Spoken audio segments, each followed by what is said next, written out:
Quantum computing में सूचना की मूल इकाई क्यूबिट है, जो पारंपरिक डिजिटल इलेक्ट्रॉनिक्स में बिट के समान है।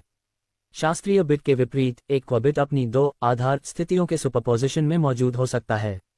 एक क्यूबिट को मापते समय परिणाम एक शास्त्रीय बिट का संभाव्य आउटपुट होता है, इसलिए क्वांटम कंप्यूटर सामान्य रूप से गैर नियतात्मक होते हैं। यदि एक क्वांटम कंप्यूटर एक विशेष तरीके से क्यूबिट में हेरफेर करता है, तो तरंग हस्तक्षेप प्रभाव वांछित माप परिणामों को बढ़ा सकता है।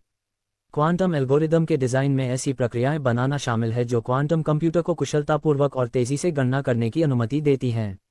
भौतिक रूप से उच्च गुणवत्ता वाली क्यूबिट की इंजीनियरिंग चुनौतीपूर्ण साबित हुई है। यदि एक भौतिक क्यूबिट को उसके पर्यावरण से पर्याप्त रूप से अलग नहीं किया जाता है, तो एक क्वांटम डिकोहेरेंस से ग्रस्त हो जाता है, जिससे गणना में शोर उत्पन्न होता है। विरोधाभासी रूप से क्यूबिट को पूरी तरह से अलग करना भी अवांछनीय है, क्योंकि क्वांटम गणनाओं में आमतौर पर क्यूबिट को आरंभ करने, नियंत्रित क्यूबिट इंटरैक्शन करने और परिणामी क्वांटम स्थिति को मापने की आवश्यकता होती है। उनमें से प्रत्येक ऑपरेशन में त्रुटियां आती हैं और शोर होता है, और ऐसी अशुद्धियां जमा हो जाती हैं। सिद्धांत रूप में, एक गैर क्वांटम शास्त्रीय कंप्यूटर पर्याप्त समय दिए जाने पर क्वांटम कंप्यूटर के समान कंप्यूटेशनल समस्याओं को हल कर सकता है।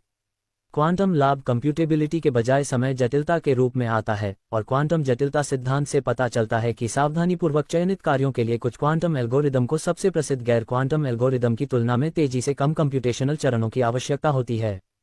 सैद्धांतिक रूप से ऐसे कार्यों को बड़े पैमाने के क्वांटम कंप्यूटर पर हल किया जा सकता है, जबकि अब जरा ध्यान दीजिए, हम लोगों ने क्वांटम कंप्यूटर के बारे में सुना भी है और कई वीडियोस में देखा भी है, मगर सच बोलिए, क्या आप जानते हैं कि क्वांटम कंप्यूटर होता क्या है? सबसे पहले हमें यह मालूम होना चाहिए कि क्वांटम क्या है। अब देखो, अगर आप लोग मेरे वीडियो सच में देखते हैं तो आप जानते होंगे, क्योंकि मैंने सबसे पहली सीरीज क्वांटम पे ही बनाई थी।